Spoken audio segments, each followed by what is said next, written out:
Hare Krishna Guru Maharaj, please accept my humble obeisance to Srila Prabhupada. सभी भक्तों को मेरा सादर दंडवत प्रणाम है। आज का हमारा टॉक का समय हो चुका है और हमारे बीच इसका टॉक डिलीवर करने काफी लंबे समय बाद श्रीमान हरि कीर्तन प्रभु पुनः आज हमारे बीच उपस्थित है।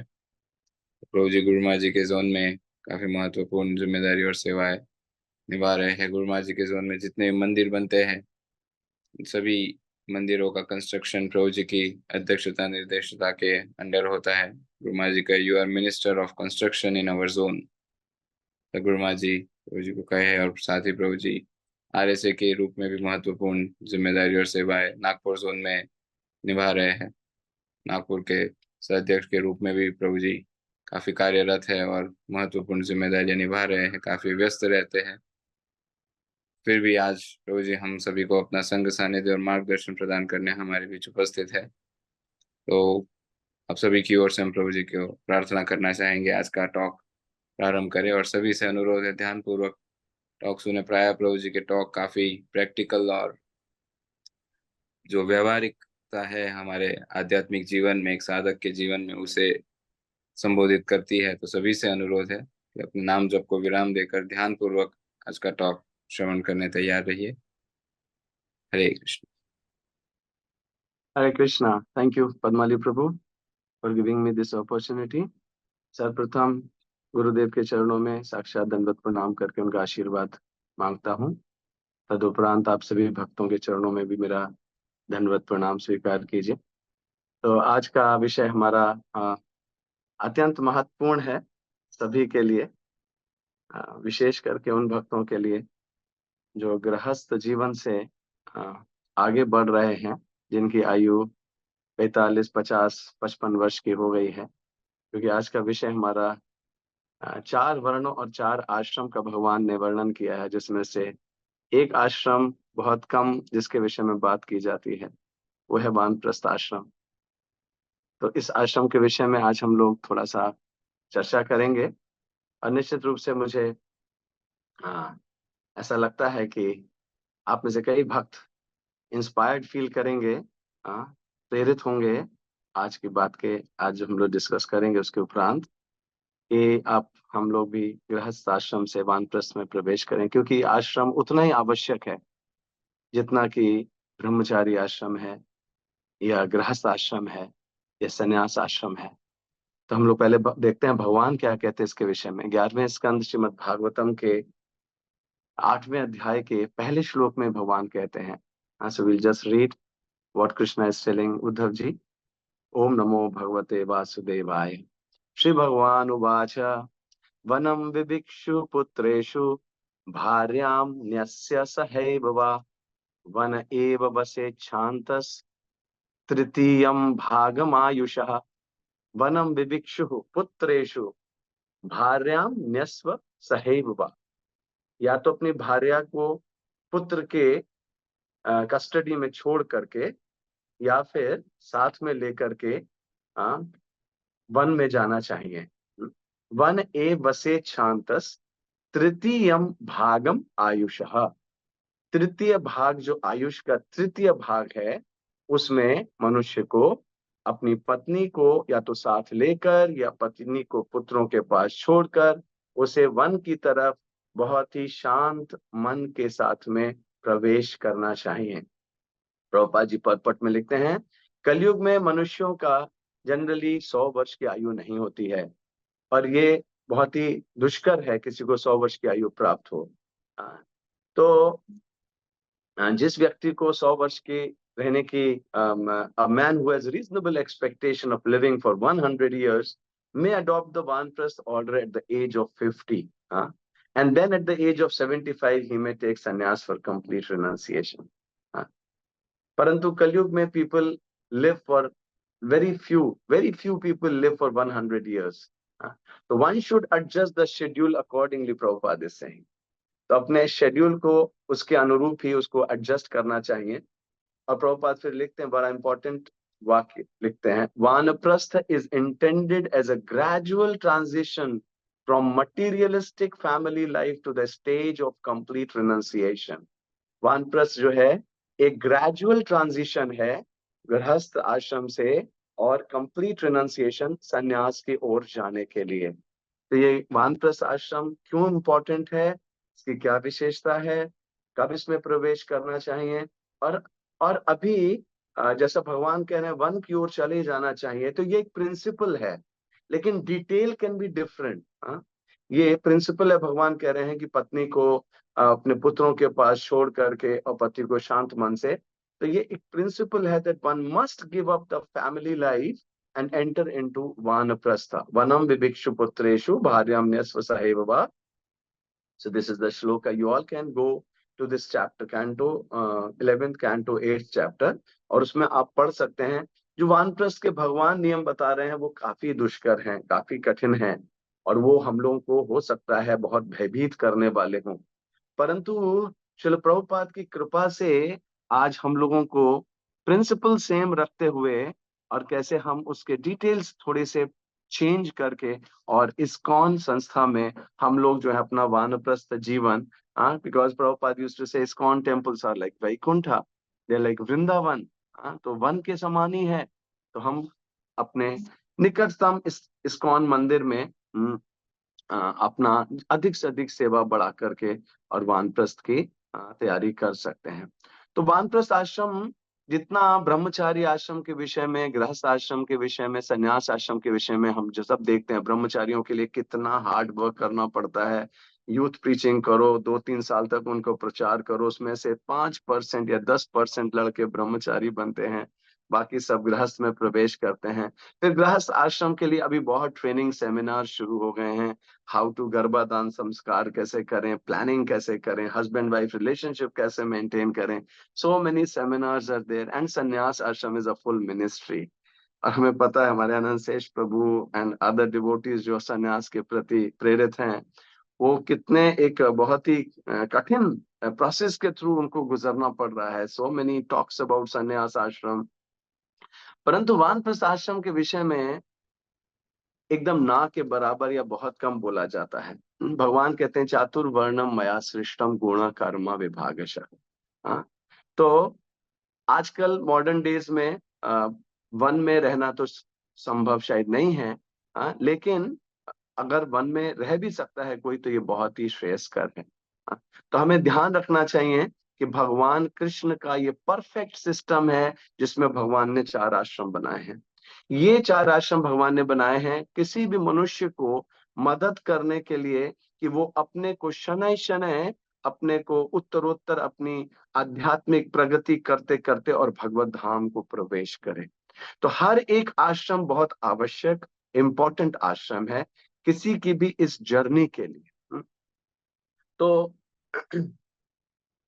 जैसे कि मनुष्य जीवन में हमारे जो भी होता है, जितना भी टाइम पीरियड होता है, उसके अनुरूप हम लोग बहुत नेचुरल तरीके से एक आश्रम से 25 साल तक पढ़ाई लिखाई करके सेटलमेंट करते हैं, उसके बाद में दूसरे फेज में गृहस्थ आश्रम में प्रवेश करते हैं। हाँ, तो इस तरीके से वानप्रस्थ आश्रम भी एक बहुत ही आवश्यक आश्रम है, जिसमें कि हमें एक बहुत ही फोकस्ड कंसंट्रेटेड वे में हमको तैयारी करनी होती है, ताकि हम एक बहुत ही शांत, बहुत ही आनंदपूर्ण और परफेक्शन को हम लोग प्राप्त कर सकें in a very glorious joyful and fearless way. हम निर्भीक होकर आनंदपूर्ण तरीके से और एक बहुत ही ग्लोरियस तरीके से हम मृत्यु का सामना कर सकें। तो आप में से कौन नहीं चाहेगा, आप में हम में से कौन नहीं चाहेगा, यही भगवान जब कहते हैं मृत्यु सर्व हरश्च अहम, मृत्यु के रूप में मैं आकर के सब कुछ हरण कर लूंगा, उस मृत्यु को ग्लोरियस बनाने के लिए, उस मृत्यु को जॉयफुल बनाने के लिए, आनंदपूर्ण बनाने के लिए, और उस मृत्यु को एकदम निर्भीक तरीके से फेस टू फेस उसका सामना करने के लिए कौन नहीं करना चाहेगा। तो ये तैयारी करने के लिए वानप्रस्थ आश्रम होता है। अभी हमारे परम पूज्य रूप रघुनाथ स्वामी महाराज का शरीर छूटा, और बहुत ही एक it was such a glorious glorious death. Guru Maharaj ने कहा यदि मरना है तो ऐसे मरना चाहिए, ऐसे मरना चाहिए। और हमारे एक और अन्य गुरु भाई इस ग्रेस रासा रसिक प्रभु जो इटली के ही हैं, बहुत ही सुंदर भक्त हैं, पंडितपुर धाम में रहते हैं, वो बता रहे थे महाराज ने 10 दिन पहले उनको इटली से जब लौट के आए थे महाराज, तो महाराज ने उनको फोन किया था और महाराज ने उनसे कहा था अब मैं शरीर छोड़ना चाहता हूँ। तो उन्होंने कहा महाराज अभी तो आप बहुत ही स्वस्थ हैं, अभी आप ऐसा क्यों कह रहे हैं? No no no, I think I have played my role, और अभी मेरे को शरीर छोड़ना है। तो मैं चाहता हूँ कि मेरा शरीर ऐसे स्थान पे छूटे जहाँ वन हो, भीषण वन हो, और मैं अकेला हूँ, मेरे पास कोई भी ना हो। तो गुरु महाराज उस दिन आप लोगों के समक्ष बता रहे थे कि कैसे वास्तव में सही डिपार्चर है जब हमारे पास कोई ना हो, हमारा परिवार ना हो, हमको खींचने वाले लोग ना हो। मुझे पहचानो, देखो मैं कौन हूँ, मेरे को देखो, पापा इसका नाम लो, पापा उसका नाम लो, हाँ पापा देखो ये भी आ गए, पापा ये भी आ गए। लेकिन महाराज वन, भोपाल का वो जो मंदिर है वो एक वन के अंदर है, बहुत ही सुंदर वन है वहाँ। हाँ, और ये जो मंदिर में स्नान यात्रा के दिन महाराज ने एकदम अकेले रूम के अंदर पंच तत्व के सामने बैठ के योग मुद्रा में शरीर का परित्याग किया। महाराज का जो चेहरा था अंतिम अंत्येष्टि के समय जब उनका शरीर आया था, 4 दिन तक फ्रीजर में रखने के बाद भी महाराज का पूरा शरीर कोमल था, एकदम एक एक उंगली आप हिला सकते थे। इससे पता चलता है devotees bodies become spiritualised, that's so much, एकदम जैसे लग रहा था जैसे धाम जैसा, तीर्थ जैसा उनका शरीर का स्पर्श करने का अवसर मुझ पतित जीव को भी प्राप्त हुआ। मैं इतना अपने को भाग्यशाली अनुभव कर रहा था जब मैं महाराज के समक्ष था।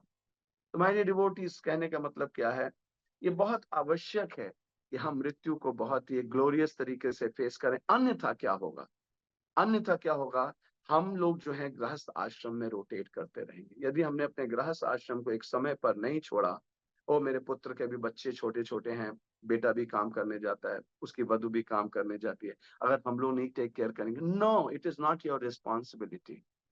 अगर आपने ऐसा नहीं किया, बाहर नहीं निकले, तो क्या होगा कि आप मृत्यु शैया पर पड़े होंगे और आपके मन में विचार होगा कि मेरी बेटी की बेटी की शादी हो गई होती, या मेरे पुत्र के पुत्र का एक बेटा हो गया होता। और इससे क्या होगा कि आप वापस उसी घर में आओगे। आप किस रूप में आओगे, हो सकता है उस घर में नौकर बन के आ जाओ, उस घर में कुत्ते बिल्ली बन के आ जाओ, that will depend on your karma and the will of Krishna. So इसलिए ये हम लोगों को बहुत आवश्यक है। शिल प्रभुपाद भी वानप्रस्थ आश्रम के विषय में हम लोग कई बार सोचते हैं प्रभुपाद ने क्या कहा वानप्रस्थ के विषय में। तो प्रभुपाद ने भी कई शब्द, कठोर शब्द वानप्रस्थ के विषय में कहे उन्होंने, और उन्होंने 7वें स्कंद के 12वें अध्याय के समरी में शिल प्रभुपाद जी लिखते हैं, आफ्टर द गृहस्थ आश्रम देयर इज अनदर आश्रम दैट इज नोन एज वानप्रस्थ आश्रम। गृहस्थ आश्रम के बाद में एक और आश्रम है जिसका नाम वानप्रस्थ आश्रम है, और ये आश्रम जो है that is known as which is midway between grihastha ashram and sannyasa आश्रम, जो कि एक बीच का रास्ता है। गृहस्थ आश्रम और संन्यास आश्रम के बीच का एक रास्ता है, जैसे गृहस्थ से संन्यास की ओर बढ़ने के लिए जो एक देयर इज अ स्पैन, जिसको कि वानप्रस्थ कहा जाता है, मिड वे, प्रभुपाद राइट्स। फिर प्रभुपाद जी पहले स्कंद के 15वें अध्याय के 44वें श्लोक में जहाँ युधिष्ठिर महाराज अपने ग्रह का त्याग करते हैं, वहां प्रभुपाद जी लिखते हैं और बहुत इंपॉर्टेंट स्टेटमेंट लिखते हैं। मैं चाहता हूं आप सभी लोग ध्यान पूर्वक सुने। नो किंग, कोई भी राजा, कोई राजऋषि या एक respectable gentleman would continue the family life, वो अपने गृहस्थ जीवन को कंटिन्यू करना चाहेगा।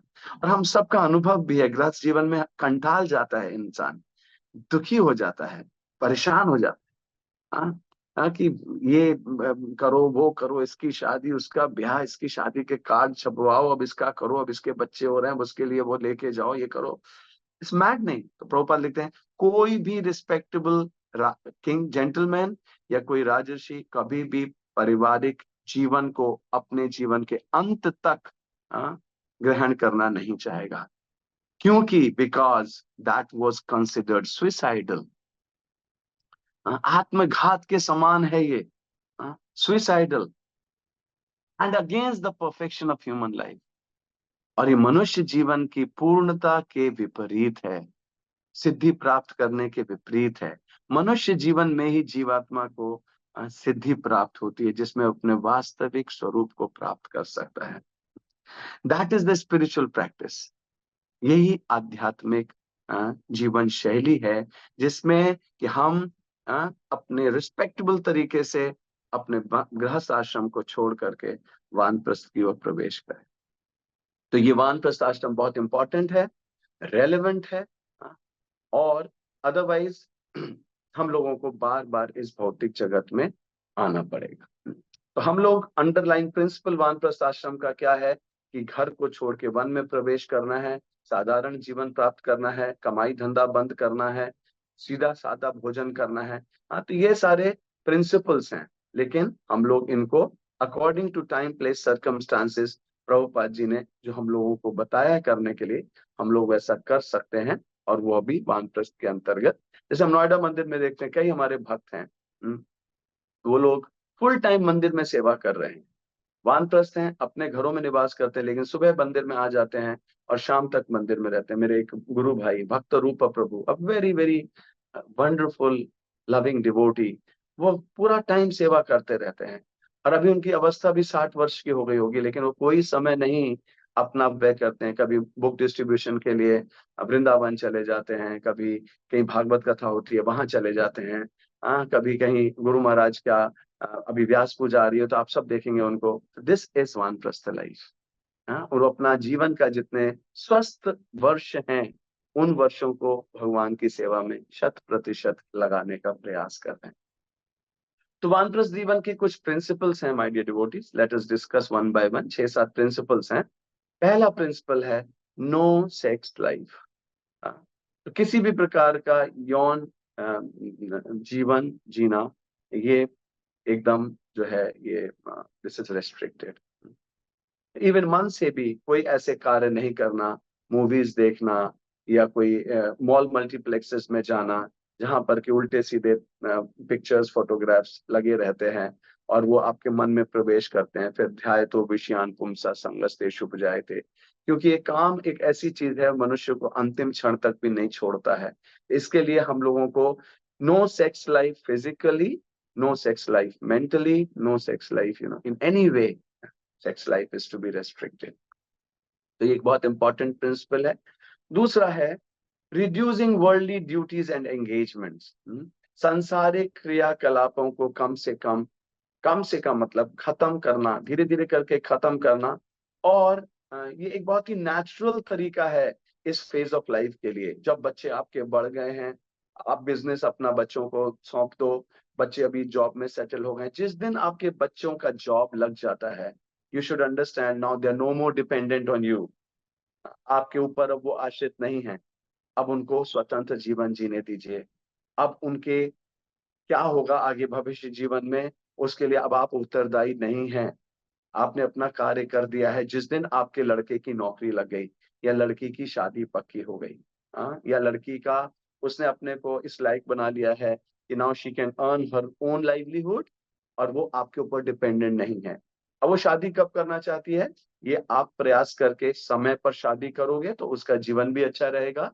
अन्यथा अगर वो, कई बार बच्चे माता पिता के कंट्रोल में, कलयुग है, नहीं है, तो वो बच्चे अपनी शादी 30-35 साल में करना चाहती है, तो अब आपकी रिस्पॉन्सिबिलिटी नहीं है। आपने उसकी शादी का समुचित उपाय कर दिया, आपने उसके लिए संसाधन जुटा दिए, अब आप उसको उसके हाल पर छोड़ सकते हो। कहने का अभिप्राय क्या है, जब बच्चे व्यस्क हो जाएं, बड़े हो जाएं, अब वो जिम्मेदारी अपनी स्वयं लेने लायक हो जाएं, तो फिर हमको वहां से अपने मन को हटाकर हमारे वर्ल्डली अफेयर्स को कम करके, और हमें अपना एब्जॉर्प्शन, हमें अपना अधिक से अधिक समय, अधिक से अधिक अपना मन, अधिक से अधिक अपना समय जो है आध्यात्मिक पठन में, श्रवण में, कीर्तन में लगाना चाहिए, क्योंकि यही वास्तव में हमको अंतिम समय में भगवान का स्मरण करने में मदद करेगा।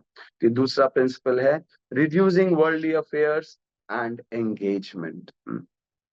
इसमें एक बहुत आवश्यक मुझे याद आ रहा है, मेरी गुरु बहन है हमारी सभी की, हरग्रेस प्रशांता माता जी। तो प्रशांता माता जी एक प्रकार से मेरी बहुत ही पथ प्रदर्शक, वर्त प्रदर्शक गुरु के समान रही हैं, और उनका बहुत संग सानिध्य भी प्राप्त हुआ सेंटेनियल ईयर में, और उसके बाद भी उनका, और आज भी वृंदावन में जब वो हैं तो काफी अपनी कृपा दृष्टि रखती हैं।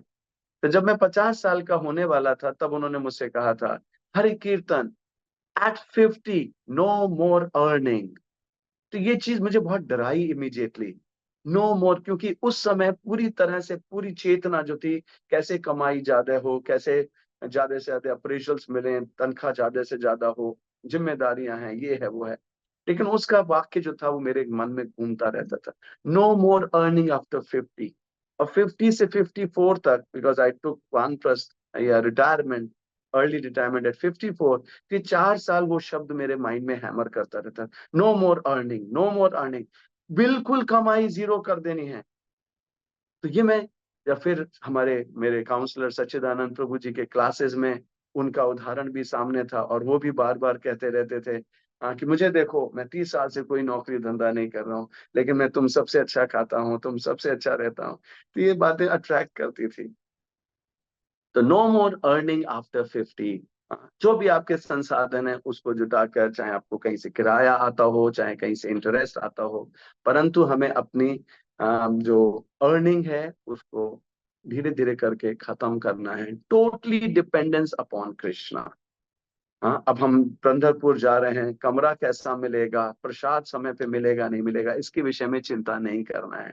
If Krishna so desires, you will get timely prasad, you will get good room to stay। और अभी इस्कॉन में इतनी समुचित व्यवस्था है, हमारे गुरुजनों ने जैसा जीवन व्यतीत किया है, सड़क के ऊपर भी सो जाते थे, पंडाल में सो जाते थे, रूम्स नहीं है, प्रसाद का पता नहीं है, गुरु महाराज आते थे मुंबई में, प्रसाद भी नहीं बचता था, इतना कठोर जीवन जी। आज प्रसादम की कोई कमी नहीं है, हाँ, लेकिन गृहस्थ में, वानप्रस्थ में आते आते हमको अपनी चॉइसेस को लिमिट करना होता है। हाँ, तो ये दूसरा जो इम्पोर्टेंट एस्पेक्ट है, रिड्यूसिंग वर्ल्डली अफेयर्स, एंगेजमेंट, और अपने दूसरी जनरेशन को एंगेजमेंट्स अपने पास ऑन करना, अपनी कमाई के ऊपर बहुत अधिक ध्यान नहीं लगाना, और शनय शनय इसको कम करते करते जीरो बनाना। तीसरा है इंक्रीजिंग ऑस्टेरिटीज, मिनिमाइजिंग कंफर्ट्स।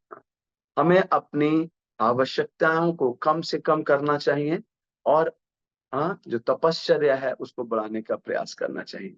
अब जबकि हम लोग 50-55 साल को क्रॉस कर गए हैं, तो गृहस्थ आश्रम में प्रभुपाद जी कई जगह लिखते हैं, grihastha ashram one gets license for sense gratification.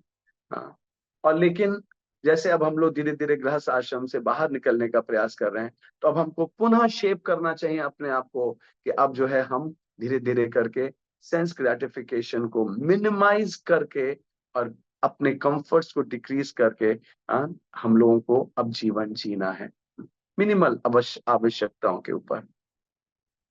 चौथा जो इम्पोर्टेंट एस्पेक्ट है वो बहुत इम्पोर्टेंट है, कि हमें अपने बाह्य उपलब्धियों को आंतरिक उपलब्धियों में कन्वर्ट करना चाहिए। और ये बड़ा नेचुरल भी है, क्यों? क्योंकि अब आपका शरीर शनय शनय वृद्धावस्था की ओर जा रहा है। अब हम बहुत देर तक कीर्तन में डांस नहीं कर सकते। हमें मैं याद है, जब हम 26-28 साल के थे, तब एकलव्य प्रभु, श्री कृष्ण चैतन्य स्वामी महाराज, अनुराग प्रभु, एंड हमारे महामुनि प्रभु, वीरबाहु प्रभु, हम सब लोग इतना घंटों नृत्य करते रहते थे, पसीने पसीने होकर के नृत्य करते। लेकिन अभी हमसे कोई कहेगा तो ये नेचुरल है, कि हम लोग बहुत हार्ड वर्क कर सकते थे, भागते रहते थे, कॉन्ट्रैक्ट्स के लिए, जॉब के लिए मेहनत करते थे। तो एक्सटर्नल अचीवमेंट्स, जो बाह्य उपलब्धियां हमारी जो थी, अब हमें उनको स्विच करना है आंतरिक उपलब्धियों के ऊपर। मन शरीर अब कमजोर हो रहा है, धीरे धीरे करके हमारे इंद्रियां भी शिथिल होंगी। तो क्यों ना अब हम अपना उद्देश्य आंतरिक उपलब्धि बनाएं, कि हम अधिक से अधिक जप कैसे कर सकते हैं, अधिक से अधिक पठन कैसे कर सकते हैं, अधिक से अधिक हम प्रचार कैसे कर सकते हैं। तो दिस इज वेरी इंपॉर्टेंट। और इसमें switching over external achievements to internal achievement में इंपॉर्टेंट एस्पेक्ट है, कि अब हम अपनी फ्यूचर जनरेशंस को, हमारी रिस्पॉन्सिबिलिटीज को डेलीगेट करें, और हम जो है अपनी रिस्पॉन्सिबिलिटीज पे हैंग ऑन ना करें। अभी मेरे लड़के का बिजनेस ठीक से स्टैब्लिश नहीं हुआ प्रभु जी, अभी 2-4 साल और लग जाएंगे, और आयु 60 साल की हो गई है। 60 से ऊपर उठ गए हैं, और बच्चे के business, no, we have to get out. हमें बाहर निकलना पड़ेगा। अगर हम ऐसा नहीं करेंगे, तब फिर हम लोग आखिरी सांस तक वहीं अटके रह जाएंगे।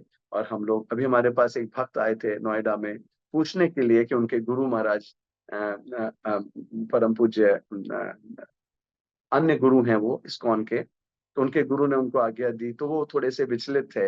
मैंने कहा कि अगर आपके गुरु की आज्ञा है ये, आपको बिना सोचे समझे उस गुरु की आज्ञा को पूर्ण करने का प्रयास करना चाहिए। ये आपके जीवन की सिद्धि प्राप्त करने में एक बहुत अहम अ, स्तंभ साबित होगा। हमने उनसे ऐसा कहा। हाँ, तो वो भी काफी सिंसियर डिवोटी हैं, इस्कॉन नोएडा में बहुत अच्छी सेवा करते रहते हैं। हाँ, तो ये चौथा पॉइंट था, switch from the external achievements to internal achievements. पांचवा, अब हमारे पास जीवन का अनुभव है, हमने जीवन को बहुत जैसे भी जिया है, हमारे पास खट्टे मीठे बहुत सारे अनुभव हैं, कुछ कड़वे अनुभव हैं, कुछ मीठे अनुभव हैं। हाँ, तो अब हम अपने इन अनुभवों को फ्यूचर जनरेशन के साथ शेयर करें। भगवान कृष्ण भी युधिष्ठिर महाराज को वो ज्ञान दे सकते थे आसानी से, जिसके लिए वो भीष्म पितामह के पास गए थे। लेकिन भगवान का सोचना यह था कि मेरे पास ज्ञान तो है, लेकिन युधिष्ठिर महाराज के सामने मैं आयु में छोटा हूँ, मेरे पास उतना अनुभव नहीं है, तो मैं उनके पास ले चलूंगा इनको जिनका 300-400 साल का अनुभव है। और इसलिए वो भीष्म पितामह के पास गए, और भीष्म पितामह से उन्होंने युधिष्ठिर महाराज को समुचित सम्यक गाइडलाइंस दिलवाई, उनको पूरा लेसन्स ऑफ लाइफ भगवान ने भीष्म पितामह के माध्यम से बोले। तो हम लोग अब इस जीवन में, जैसे कि अभी पंढरपुर में कुछ जैसे कंस्ट्रक्शन में भी कई बार जो इंजीनियर्स होते हैं, कम आयु के इंजीनियर्स होते हैं, उन्होंने अपनी लाइफ में सारे परम्यूटेशंस कॉम्बिनेशंस नहीं देखे होते हैं कि क्या चीज कंस्ट्रक्शन में रोड़ा अटका सकती है, क्या चीज तो उसका हल क्या हो सकता है। तो ये पहले से अगर हम गाइड कर देते हैं, ये कब हम कर सकते हैं, जब हमारे पास अनुभव होगा। तो अब हम लोगों की वानप्रस्थ में जो अवस्था है, इसमें हमको अपने अनुभव को अपनी भावी पीढ़ी के को शेयर करना चाहिए, अपने एक्सपीरियंसेस को शेयर करना चाहिए। और मैं तो ये भी कहता हूं कि वानप्रस्थी को अपने अनुभव के साथ, बिना किसी लाभ के, बिना किसी लाभ की आकांक्षा के इस्कॉन मंदिरों में जाकर के फुल टाइम भगवान और गुरु की प्रसन्नता के लिए सेवा करना चाहिए। तो उससे आपकी जो प्रोक्लिविटी है, जो आपकी वो एक नेचुरल एक टेंडेंसी है, सपोज जैसे हमारे रूप सनातन प्रभु अकाउंट्स की सेवा करते हैं, या हमारे कई भक्त हैं नोएडा में, जैसा मैं जानता हूँ, तो ऐसे भक्त जिनकी आयु 50-55 साल क्रॉस कर गई और उनके मन में तीव्र इच्छा है कि मैं अब गुरुदेव की सेवा करना चाहता हूँ, तो वो अपने निकटतम मंदिर में जाएं, प्रभु जी मेरा जीवन का अनुभव बहुत एक्सपीरियंस अकाउंट्स का रहा है, ये टैक्सेशन का रहा है, या मैंने बहुत अच्छा कुकिंग में रहा है, मेरा अनुभव, मैं हाउसकीपिंग का बहुत एक्सपर्ट था। तो ऐसे भक्त अपने अनुभव को गुरु की, कृष्ण की प्रसन्नता के लिए बिना कोई पारिश्रमिक लिए हुए भगवान की सेवा में अब उसका उपयोग कर सकते हैं।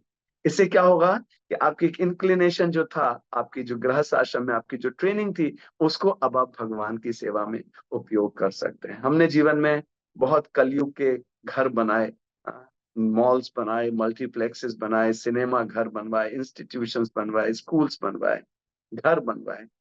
और एक अंदर से ग्लानि आ रही थी, कब भगवान का मंदिर बनाएंगे, कब भगवान का मंदिर। लेकिन गुरुदेव की कृपा से, जो बहुत ही कृपा के सागर हैं, उन्होंने कृपा करके समय आने पर अपना आश्रय प्रदान किया, और जिसके कारण जो हालांकि सिविल इंजीनियरिंग बहुत अच्छा एक जॉब नहीं, लेकिन भगवान की सेवा में तो मंदिर बनाने की तो एक अद्भुत सेवा है, और उसमें तो एक प्रकार से, हालांकि कंस्ट्रक्शन की एक्टिविटी रजोगुण तमोगुण से बहुत ज्यादा प्रेरित होती है, लेकिन जो मंदिर बनाना है तो विशुद्ध सत्व की क्रिया है। तो इसमें बहुत ही, तो इस प्रकार से आप लोग भी सब सोच सकते हैं, जो 55 वर्ष की आयु वाले, और जो गृहस्थ हैं, they should plan for their vanprastha now. हाँ?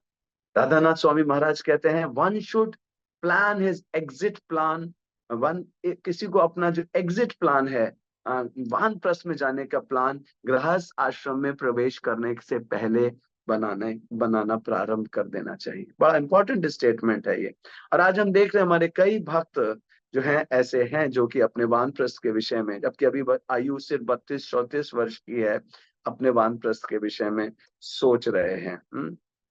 तो मैं आप सभी भक्तों को बताना ये चाहता हूँ, ISKCON is a big movement. ISKCON में बहुत बहुत भक्तों की आवश्यकता है। और ये हमारे अभी के मंदिर अध्यक्षों की निपुणता कहलाएगी, ये एक उनकी बहुत ही अच्छा एक्सपीरियंस कहलाएगा, यदि वो वानप्रस्थीस को, जिनकी आवश्यकताएं अब मंदिर से नहीं है, जिनको कोई तनख्वाह नहीं चाहिए, जिनको आपने मुफ्ताव नहीं देना है, आप ऐसे भक्तों को प्रेरित करके उन सारी सेवाओं में लगाइए जिसमें आपने युवा वर्ग के यूथ्स को लगा रखा है, या माताओं को जो सीनियर सिटीजन्स हैं उनकी गाइडेंस में कुकिंग सेवा राजभोग की करवाइए, उनकी गाइडेंस में या वो खुद भी मालाएं बना सकते हैं भगवान की, या भगवान की ड्रेसेस सिल सकते हैं एक स्थान पे बैठ के, और प्रभु जन जो हैं वो बुक शॉप में बैठ सकते हैं। इन लोगों को रखने का अनुभव फायदा ये होगा, एक तो इनके अनुभव से ये बहुत अच्छी सेवा कर सकेंगे, दूसरा ये किसी प्रकार का इनके ऊपर आप ट्रस्ट कर सकते हो, आप इनके ऊपर ट्रस्ट कर सकते हो कि इनके अब आवश्यकताएं नहीं है, अभी अपने लिए कुछ पैसा इधर उधर नहीं करेंगे, क्योंकि स्वाभाविक कलयुग में जीवों की मानसिक स्थिति रहती है, गृहस्थ विशेष करके जब उनके बच्चे बढ़ने लग जाते हैं, जिम्मेदार, अब वो सोचते हैं मैं तो फुल टाइम तो मंदिर का भक्त हूँ, लेकिन तो कई बार हम ऐसा देखने को मिला है कि इन अप्रोप्रिएशन ऑफ फंड्स देखने को मिला है, मिस अप्रोप्रिएशन ऑफ फंड्स, जो कि गलत होता है, जो एक प्रकार से चोरी कहलाती है, लेकिन कई बार भक्त परिस्थितिवश करने के लिए बाध्य हो जाते हैं। तो वानप्रस्थ जो है जब ये सेवाएं लेंगे तो ये, और एक प्रकार से वो सेवा करते करते नाम जप चलते रहना चाहिए, सेवा करते करते समय मिले भागवत पढ़ना चाहिए, रेगुलर मॉर्निंग क्लास, मॉर्निंग साधना होनी चाहिए। तो इस प्रकार से, और शनय शनय नाम जप में और रीडिंग में, श्रवण कीर्तन में अधिक समय व्यतीत होना चाहिए, क्योंकि 50-55 वर्ष की आयु ऐसी नहीं होती है जिसमें मनुष्य जो है बेड पकड़ लेता है या बिस्तर पकड़ लेता है, बीमार हो जाता है, अनलेस एंटिल उसको बहुत कोई असाध्य रोग हो, उसके पास शक्ति बचती है। तो क्यों ना अब हम कुछ शक्तिशाली वर्ष जो हमारे पास बचे हैं उनको गुरु कृष्ण की सेवा में पूरी तरह से अर्पित करते हैं। तो ये चौथा प्रिंसिपल था, गाइडेंस, अपने अनुभव को साझा करना भक्तों के साथ में। फिर छठा प्रिंसिपल है, सिंप्लीफाई आवर सराउंडिंग्स। हमने गृहस्थ जीवन में बहुत ताना बाना बुना है, हमने घरों के इंटीरियर्स कराए हैं, बेडरूम्स, किचन, कैबिनेट्स, ये वो नाना प्रकार का डेकोरेशन कराया है, और उसके कारण हमारा जीवन बहुत कॉम्प्लेक्स हो गया। My dear devotees, it's very very important कि अब हम बहुत सादे जीवन की ओर बढ़ें। Minimal furniture, minimal furniture, bed में पति पत्नी का बेड भी अलग अलग होना चाहिए। ये डबल बेड जो कॉन्सेप्ट है, प्रशांता माता जी ने एक बार कहा था, और ये बड़ा इंपॉर्टेंट मुझे लगा उस समय सुन के, ये तमोगुणी कॉन्सेप्ट है, ये वेस्टर्नाइज्ड कॉन्सेप्ट है, ये इंडियन कॉन्सेप्ट नहीं है। हमारे माता पिता के बेड्स अलग अलग हुआ करते थे, माता नीचे सोती थी, पिताजी ऊपर सोते थे, इस प्रकार का हमने देखा है, अपने जीवन में देखा है। शादियों में भी सिंगल बेड दिया जाता था, but this double. So point to understand is we have to reduce, simplify our surroundings. Furniture simple होना चाहिए। हाँ, क्यों? क्योंकि ये जो कॉम्प्लेक्सिटी होती है, furniture, interiors, closets, walk in cupboards, curtains, draperies, ये सारे हमारे माइंड के कुछ हिस्से को ऑक्यूपाइड रखती है, और हमें अपने मन को पूरी तरह से मयि एव मन आधत्स्व मयि बुद्धिम निवेशया मन मना भव ए मद भक्तो मद्याजी मानव, ऐसा बनाना है। तो इसलिए हमारा अब सराउंडिंग्स को हमें बहुत सिंप्लीफाई करना है। तो अगर हम घर में भी रहते हैं तो let's make our room very simple, very simple room. हाँ, भगवान का चित्र लगा है, प्रभुपाद का चित्र, गुरुदेव का चित्र, सिंपल बेड, वाइट शीट, हाँ सिंपल वाइट शीट। सत्व गुण की ओर अब हमको बढ़ने का पूरी तरह से प्रयास करना है। प्रभुपाद कहा करते थे, sattvaguna is like a runway from where the flight will take place. तो हमने जीवन पर्यंत लाल चटकीले रंग पहने, नील पीला रंग, नीला रंग, हरा रंग, लाल रंग। अब हम अपनी सराउंडिंग्स को और अपने जीवन शैली को सरलतम बनाने का प्रयास करें। सिंप्लीफाई अवर एक्सटर्नल अपीयरेंस। जब हम ऐसा करेंगे, आप देखेंगे, जब आप अपने सराउंडिंग्स को सिंप्लीफाई करेंगे, बहुत अधिक मन अपना फर्नीचर और ये सब चीजों में लगाएंगे, आप देखेंगे it will be very liberating. आपको एक तरह से मुक्तिप्रद लगने लगेगा। हाँ, मुक्तिप्रद लगने लगेगा। I am liberating my self from these complexities. और ये वॉलंटरली हमको करना है। अदरवाइज क्या, भगवान खुद कहते हैं, मृत्यु सर, मैं मृत्यु आने पे सब कुछ हर लूंगा। तुम लगाए रखो अपने मन को पूरी तरीके से घर में, अपने बिजनेस में, I will snatch away everything. तो जब सब कुछ छूटने वाला है, Why not to do it voluntarily? This is very, very liberating. Simplify. Seventh point is simplify our external appearance. हमारी बाह्य वेशभूषा भी सिंपल होनी चाहिए। अब माताओं ने कोई काजल लगाना या मस्कराज लगाना या अपना मेकअप करना, बड़े बड़े झुमके पहनना, you have to give this up. प्रभु लोगों ने सफेद धोती कुर्ता पहनना चाहिए, माताओं ने एक सिंपल बॉर्डर की, अगर वो अभी भी शादीशुदा हैं, पति उनके हैं, तो वो कलरफुल बॉर्डर की व्हाइट साड़ी पहन सकती हैं या कलरफुल बॉर्डर की क्रीम साड़ी पहन सकती हैं। मतलब appearance has to be simple. Appearance ज्यादा कॉम्प्लेक्स नहीं रखनी है, इसकी कोई आवश्यकता नहीं है। सिंपल कपड़े पहनना है, कॉटन की धोती पहनना है, कुछ ही धोतियां इकट्ठी करनी है। हमारे रूप रघुनाथ स्वामी महाराज का जब बिलोंगिंग्स देखी गई, पद्माली प्रभु ने आप लोगों को उस दिन दिखाई भी थी, उनकी बिलोंगिंग्स एक इतने बड़े 2 फीट बाय 2 फीट के सूटकेस के अंदर सारी बिलोंगिंग्स आ जाती हैं। 2 जोड़ी कपड़े लेके घूमते थे। एक जोड़ी कपड़ा जो आज पहना, जब कल सुबह उसको धोया तो हाथ के हाथ धो करके उसको सुखाने को डाल दिया। उनकी बिलोंगिंग्स में कपड़े सुखाने वाले क्लिप्स भी थे, एक ईयरफोन था, कुछ मेडिसिन थी, कुछ राइटिंग पैड्स थे, पेन बहुत सारे थे। मैंने खुद देखा, दर्शन किया, महाराज के जूते थे, 2 जोड़ी कपड़े थे। these things are liberating, ये मुक्ति प्रदा है। इसलिए हमको अपनी बाह्य वेशभूषा, और ये एक्सटर्नल नहीं होना चाहिए, अंदर से भी इच्छा आनी चाहिए। Now I am not looking towards these colorful pants and shirts and jeans and t-shirts. No, give it up. इससे सत्व गुण की वृद्धि होगी। 8वां, सिंप्लीफाई आवर ईटिंग। ये कई बार मुश्किल लग सकता है। एक तो हमारा सिस्टम वीक होना शुरू हो जाता है, हाँ? लेकिन हम लोगों को अपना जवान का टेस्ट भी सिंप्लीफाई करना होगा। Switch over to maximum fruits, maximum vegetables, millets, oats, इस टाइप की अब हम लोग अपनी मील्स लेना शुरू करें। सीड्स, जिससे कि आपका सिस्टम भी मजबूत बने। आपका अब तक जो कुछ भी खाया, नाउ दिस पिज्जाज, पास्ताज, ठीक है, कभी कभी once in 15 days, to 1 month, चल हो सकता है कि आप, लेकिन we have to simplify our eating. आप इसी चैप्टर में भगवान जब वानप्रस्थ का वर्णन कर रहे हैं, तो वन में क्या खाने को मिलता था? युधिष्ठिर महाराज, युधिष्ठिर महाराज जैसे भक्त, राजर्षि जो होते थे, अम्बरीश महाराज, युधिष्ठिर महाराज, ये भक्त जब वन में जाते तो क्या मिलता था इनको? मूल फल, कंद मूल फल, फल मिलते थे, पत्तियां मिलती थी, ताजी ताजी हरी, कहीं पर उनको घास मिल गई हरी हरी, या पालक के पत्ते मिल गए हरे हरे, कहीं पर उनको जैसे मेरे को अमरूद के पत्ते खाने का बड़ा शौक था बचपन में, जो हरे हरे पत्ते अमरूद के आते थे, and it tested so good. और एक फूल होता था रात की रानी का, वो इतना टेस्टी लगता है खाने में। मैं खाया करता था बचपन में, मुझे बड़ा टेस्ट था उसका। अमरूद के पत्तों को धोया और उनको खाया। ऐसे कई पत्ते लगते हैं जो खाने में बड़े, तो दे वुड सर्च कि कौन सा कंद मूल फल और पत्ते, जड़ें, यही सब खाना होता था।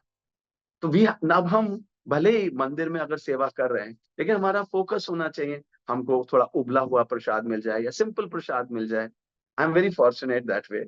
मेरे गुरु महाराज के साथ जब भी मैं होता हूँ, तो महाराज इतना सिंपल प्रसाद लेते हैं। महाराज की सब्जियां शायद अधिकांश लोग खा नहीं पाएंगे, उसमें नमक भी बहुत कम होता है, घी मसाला तो एकदम नहीं होता है। लेकिन मैंने एक बार पद्माली प्रभु से कहा था कि पद्माली प्रभु, हम लोग सब भक्तों के लिए ऐसा ही प्रसाद क्यों नहीं बनवाते? पद्माली प्रभु बोले, प्रभु जी ये कोई नहीं खाएगा, इसको सब किनारे कर देंगे, सबको मसाले वाला चाहिए, घी वाला चाहिए। And actually he was meaning right. क्यों? क्योंकि हम लोगों का टेस्ट वैसा होता है। तो हम लोगों को सिंपल फूड की ओर बढ़ना होगा। तो इस प्रकार से हम लोग यदि धीरे धीरे करके प्रैक्टिस करेंगे, तो कंक्लूजन में माय डियर डिवोटीज, मैं यही कहना चाहता हूँ कि भौतिक जगत में, लास्ट फेज ऑफ लाइफ में मनुष्य सोचता है, come on let's go for one more world tour. हम लोग एक बार और संसार का चक्कर लगाते हैं, या चलो एक बार क्रूज पे वेडिंग, अभी 756th वेडिंग एनिवर्सरी सेलिब्रेट कर रहे हैं, let us go to the cruise, let us do this, let us do that. But devotees जो हैं, हमारे प्लान्स जो हैं एकदम ऑपोजिट होने चाहिए संसारिक लोगों के। हमें संसार की बड़ी बड़ी कंट्रीज, बड़ी बड़ी स्विट्जरलैंड, सिंगापुर, ये अट्रैक्ट नहीं करना चाहिए। हमको गोवर्धन अट्रैक्ट करना चाहिए, हमको वृंदावन अट्रैक्ट करना चाहिए, हमको पंढरपुर अट्रैक्ट करना चाहिए, हमें अयोध्या अट्रैक्ट करना चाहिए। हाँ, तो इस प्रकार से हम लोग कंफर्ट्स को रिड्यूस करते हुए, अपने अनुभवों को नई जनरेशन्स के साथ साझा करते हुए, सिंपल अपने सराउंडिंग्स को बनाकर, सिंपल अपने वस्त्राभूषणों को बनाकर, सिंपल भोजन को करके, किसी प्रकार के यौन व्यसन में मन भी नहीं जाना चाहिए। कल हमसे एक 65 ईयर ओल्ड हमारे एक जानने वाले वो कह रहे थे, मैं नीचे अपनी सोसाइटी में इसलिए नहीं जाता हूँ घूमने, मुझे वहां पर रंग बिरंगे कपड़े देख पहनी हुई लड़कियां मिलती हैं, दिखती हैं, कोई कम कपड़े पहनी होती है, मेरा देख के उनको फिर माइंड खराब होता है। मैंने कहा बट आप अपनी आंखों को फेर सकते हैं। तो मानने को तैयार नहीं थे कि आंखों को कंट्रोल किया जा सकता है। हमने कहा अपनी आंखों को फेर फेर लीजिए, आंखों से जब देखेंगे नहीं तो ध्याय तो विषयान पुंसा होगा ही नहीं। बोले नहीं नहीं, ऐसा कैसे संभव है, ऐसा तो नहीं हो सकता। But it is possible, but we need to learn how to control our various aspect, जिससे कि हम लोग शनय शनय इसके लिए अच्छा वानप्रस्थ प्राप्त करने के लिए हमें अपना गृहस्थ को प्रॉपर प्लान करना चाहिए। आजकल जो ये परिपाटी चल गई है कि बच्चे 35 साल में शादी करना चाह रहे हैं, 40 साल में शादी करना चाह रहे हैं, ये बहुत गलत है। भक्तों ने ऐसा कभी नहीं सोचना चाहिए। सही समय पे जब आप गृहस्थ आश्रम में प्रवेश करते हो तो सही समय पे आप एग्जिट भी कर सकते हो। अन्यथा आप 35 साल की शादी में करोगे, 38 साल में बच्चा होगा, 60 साल में वो सेटलमेंट होगा, आप जब तक निकलोगे तब तक 10 रोगों से पीड़ित होगे, और तब आपके अंदर भय इतना व्याप्त हो जाएगा कि मैं घर छोड़ूंगा, मंदिर की सेवा में जाऊंगा तो मेरा शरीर साथ नहीं दे रहा है, इसलिए बेटर है यहीं पड़े रहो। और वो अपनी दुर्गति कराने जैसा है। तो इसलिए सही समय पर एंट्री गृहस्थ आश्रम में, ब्रह्मचारी अगर कोई जीवन लीड कर रहे हैं, ब्रह्मचारी जीवन, और उनके मन में कोई अभिलाषा है, दे मस्ट एंटर गृहस्थ आश्रम at the right time, so that they can come out of it at the right time. क्योंकि बच्चे जब बड़े होते हैं, कोई भी बच्चा 22, 24, 25 साल में सेल्फ सफिशिएंट हो जाता है, लड़का चाहे लड़की। और जैसे ही वो सेल्फ सफिशिएंट होते हैं, अगर वो बच्चे आपके अनुरूप नहीं चल रहे हैं, आपके कहे के अनुसार शादी टाइमली नहीं कर रहे हैं, then they are not your responsibility any more. फिर वो आपकी जिम्मेदारी नहीं है। तो thank you so much my dear devotees. किसी का कोई प्रश्न है, एक आध प्रश्न ले सकते हैं यदि किसी का प्रश्न है। आज का टॉपिक ऐसा है कि जिसके ऊपर प्रश्न आना स्वाभाविक है। तो I see many hands coming up, oh my God. Leelanath Prabhu, yes, Padmali Prabhu, can we take few questions Yeah, sure, Prabhu ji. with your permission? Okay, Leelanath Prabhu, you can unmute yourself. हरे कृष्णा प्रभु जी, दंड प्रणाम। Hare Krishna. हाँ, प्रभु जी, जैसे कि आपने कहा, जैसे बच्चे अगर हो जाते हैं 20-22 साल के, वयस्क हो जाते हैं और वो अपने कहे अनुसार नहीं चल पा रहे हैं, तो हमारी रिस्पॉन्सिबिलिटी खत्म हो जाती, मतलब विवाह शादी आदि की। तो जैसे कि मान लीजिए कि जो बच्चे हैं, मतलब हम चाहते हैं कि भक्ति में आए, और भक्ति वो ठीक से नहीं कर रहे, एक दो माला करते हैं और बाकी वो मोबाइल पे जाते रहते हैं, तो ऐसी स्थिति में हमारी रिस्पॉन्सिबिलिटी नहीं होती फिर आगे के लिए। आपने दो प्रश्न किए हैं। एक तो अगर 22 साल में बच्चे, 22-25 साल में बच्चे सेटल नहीं हो पाए हैं, तो प्रयास करिए, थोड़ा उनको मदद कीजिए, अपने सोर्सेस को यूज करके कैसे तो भी उनके जॉब के लिए या उनके बिजनेस के लिए उसमें प्रयास कर सकते हैं आप उनको। अकेला छोड़ने के लिए नहीं कहा जा रहा है। आप एज अ फादर, आपकी रिस्पॉन्सिबिलिटी है कि आप उनको सेटल करो। परंतु यदि वो बहुत लेट होते जा रहे हैं और उनका जॉब के प्रति गंभीर नहीं है और ज्यादा समय अपना वेस्ट कर रहे हैं, या उनकी इंक्लिनेशंस ठीक नहीं है, ऐसे बच्चों के प्रति फिर हमारा कोई दायित्व, मैं कहूंगा कि आप उनके लिए प्रार्थना करो। आप अपने समय से अपने वानप्रस्थ जीवन को शुरुआत करो, मंदिरों में अधिक से अधिक सेवा दो और उन बच्चों के लिए प्रार्थना करो। इससे अधिक आप उनके लिए और कुछ नहीं कर पाओगे। समझे, हम बच्चों को जन्म देके उनके जन्म के साथ ही कर्म के साथ ही नहीं है। अगर किसी बच्चे के कर्म में अच्छा जीवन नहीं लिखा है, सुखमय जीवन नहीं लिखा है, तो हम उसको 80 साल तक भी साथ में लग करके उसको सेटल करने का प्रयास करेंगे तो नहीं कर पाएंगे। तो बच्चों को सही एजुकेशन देना आपका कार्य है। आपने उनको भौतिक शिक्षा दी, आपने खुद आध्यात्मिक जीवन में देरी से आए, तो इस कारण से आपने उनको भी जो शिक्षा दी उन्होंने पूरी तरह से उसको स्वीकार नहीं किया। बालकों बच्चों के लिए हमने कोई गर्भाधान संस्कार, तो ये सब चीज फैक्टर्स कई बनते हैं जिस कारण से कलयुग में जो हम लोग अभक्त माता पिता रहते हैं, या हम लोग जो भक्ति को लेट स्वीकार करते हैं, तो ऑलरेडी हमारे जीवन में ऑलरेडी उथल पुथल शुरू हो चुकी होती है। तो इसके लिए जिम्मेदार कहीं हम ही रहते हैं। लेकिन अब आप आपकी आयु 55 वर्ष की हो गई है, 58 वर्ष की हो गई है, तो अब आप कब तक गृहस्थ आश्रम में फंसे रहोगे? तो अब आप शनै शनै अपने मंदिर की ओर रुख करो। आपने जो कुछ पैसा कमाया है, निश्चित रूप से एक बात मैं आपको सभी को कहना चाहता हूँ, यदि आपने भगवान का आश्रय लिया है तो भगवान निश्चित रूप से आपका गोप्तृत्वे वर्णम, हाँ, भगवान जो कहते हैं शत शरणागति का एक लक्षण है कृष्ण के ऊपर भरण के लिए पूरी तरह से डिपेंड होना।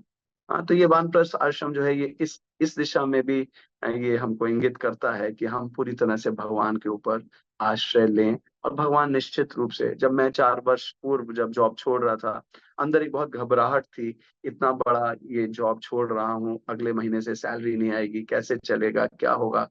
लेकिन आप विश्वास कीजिएगा, आज 4 साल 5 साल पूरे होने को आ रहे हैं, अभी तक कभी भी कोई कमी नहीं हुई, कभी किसी प्रकार के संसाधन कोई भी मतलब ऐसी अभाव नहीं लगा। इसका पर ये इसलिए हुआ शायद कि मन को सिंपल बनाना शुरू किया, आवश्यकताओं को कम करना शुरू किया। और मैं कल ही कह रहा था इस बात को कि हमारी आवश्यकताएं बहुत ही कम होती हैं। हम लोग सोचते हैं कि अगर ये नहीं होगा हम जीवित नहीं रह पाएंगे, लेकिन हमारी आवश्यकताएं बहुत ही लिमिटेड होती हैं। तो प्रभु जी, आप प्रयास कीजिए अपने बालक को सेटल करने के लिए, जो भी कम छोटा बड़ा जॉब मिले उसको उसमें सेटल करिए। और उसके उपरांत जो है आप, और साथ के साथ आप जो है अपने निकटतम मंदिर में अच्छी सेवा भी दे सकते हो। ओके। चंडीगढ़ से सच्चिदानंद रूप प्रभु। मूल विग्रह प्रभु अनम्यूट किए प्रभु जी, मूल विग्रह प्रभु। अच्छा, मूल विग्रह प्रभु, यस प्रभु। हरे कृष्णा। हरे कृष्ण। हरे कृष्णा प्रभु जी, दंडवत प्रणाम। धन्यवाद। प्रभु जी, क्या मैं आज के सब्जेक्ट से हटके थोड़ा पूछ सकता हूँ? आज के सब्जेक्ट से पूछेंगे तो अच्छा रहेगा, क्योंकि कई भक्तों ने हाथ ऊपर किए हैं। मेरा 4-5 दिन से सब्जेक्ट एक सवाल था, तो क्या है बताइए, पूछिए। मेरा ये सवाल था कि 29 तारीख को जपाटोक में एक चीज ये आई थी कि रामचरितमानस को पढ़ना चाहिए क्या? तो उसके जवाब में प्रभु जी ने ऐसा कहा था कि नहीं, जो प्रभुपाद जी ने कहा है, प्रभुपाद जी ने जो दिया है उतने ही ग्रंथ हमें पढ़ना चाहिए। तो हमने, हमारी क्लास चल रही थी 20-30 लोगों के बीच में पिछले 3 साल से, कोरोना काल से। वो क्लास में हमने 2 बार गीता को रिपीट किया, और अब हम 15 दिन से रामचरितमानस पढ़ रहे थे, तो हमने उस दिन उस क्लास को स्टॉप कर दिया, फिर से गीता पढ़ना शुरू कर दिया। कंट्रोवर्सी वहां से थोड़ा सा यह सवाल बनता है कि 1, 2, 3 प्रभु जी ने ऐसा जयतीर्थ प्रभु जी का लिखा हुआ रामायण के रहस्य हमें दिखाकर पूछा गया कि क्या जयतीर्थ ओके प्रभु जी। ओके, मैं आपका प्रश्न समझ गया हूँ। मैं संक्षिप्त में इसका उत्तर दे देता हूँ। जी जी जी। प्रभुपाद जी ने जब ये कहा कि रामचरितमानस इज नॉट रामायण, हाँ, रामचरितमानस है, और रामायण जो है वाल्मीकि रामायण है। परम पूज्य राधा रमन महाराज इसके विषय में एक बार बोल रहे थे, मैं वही बात दोहराऊंगा। परम पूज्य राधा गोविंद गोस्वामी महाराज भी रामचरितमानस से बहुत रेफरेंसेस लेते हैं, कई चौपाइयां दोहे बोलते हैं वो। तो रामचरितमानस एक प्रकार से वाल्मीकि रामायण का ही सरल लोक भाषा में उसका भाषांतर है।